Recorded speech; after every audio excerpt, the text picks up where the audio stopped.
ফ্রান্সের সাগরপাড়ে চলছে ৭৮তম কান চলচ্চিত্র উৎসব। বিশ্ব সিনেমার অন্যতম মর্যাদাকর এই আসরে যেমন যোগ দিয়েছেন হলিউড বলিউড সহ ১৬০টি দেশের শিল্পী কুশলীরা, ঠিক তেমনি ১২ দিনের এই আয়োজনের বিস্তারিত তুলে ধরতে সাগরপাড়ে গিয়েছেন বিভিন্ন দেশের গণমাধ্যম কর্মীরা। আর যেখানে বাংলাদেশ থেকে অংশ নিয়েছেন শাহরিন জেবিন। দেশের প্রথম সারির জনপ্রিয় নিউজ ভিত্তিক টেলিভিশন চ্যানেল 24 এর প্রতিনিধি হিসাবে কানে গিয়েছেন তিনি। আর জেবিনই প্রথম কোনো টেলিভিশন নারী সাংবাদিক যিনি বিশ্ব সিনেমার অন্যতম মর্যাদাকর আসন কান চলচ্চিত্র কাভার করার কৃতিত্ব গড়েছেন। এ নিয়ে অনুভূতি জানতে চাওয়া হলে তিনি বলেন, এটা নিশ্চয়ই আমার ক্যারিয়ারের জন্য বড় এক সাফল্য। আর এই সাফল্যের পেছনে বড় অবদান রেখেছে চ্যানেল 24। প্রতিষ্ঠানটির দায়িত্বপ্রাপ্তরা আমাকে যোগ্য মনে করেছেন বলেই কানের মতো আসরে আমি যোগ দিতে পেরেছি। আর এর জন্য প্রতিষ্ঠানের কাছে আমি কৃতজ্ঞ। এরই মধ্যে জেবিনের ক্যামেরায় যেমন ধরা পড়েছে হলিউড তারকা টম ক্রুজ, তেমনি সাক্ষাৎকার নিয়েছেন বলিউড অভিনেতা অনুপম খেরের।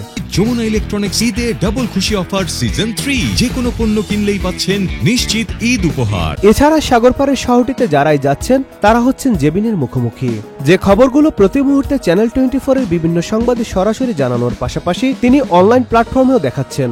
জেবিন বলেন, এ এক অন্যরকম অভিজ্ঞতা যা ভাষায় প্রকাশ করা যাবে না। বিভিন্ন দেশের তারকাদের মিলনমেলা ঘটে 12 দিনের এই আয়োজনে, যে আয়োজন সফল করতে বছরব্যাপী প্রস্তুতি নেয় উৎসব কর্তৃপক্ষ।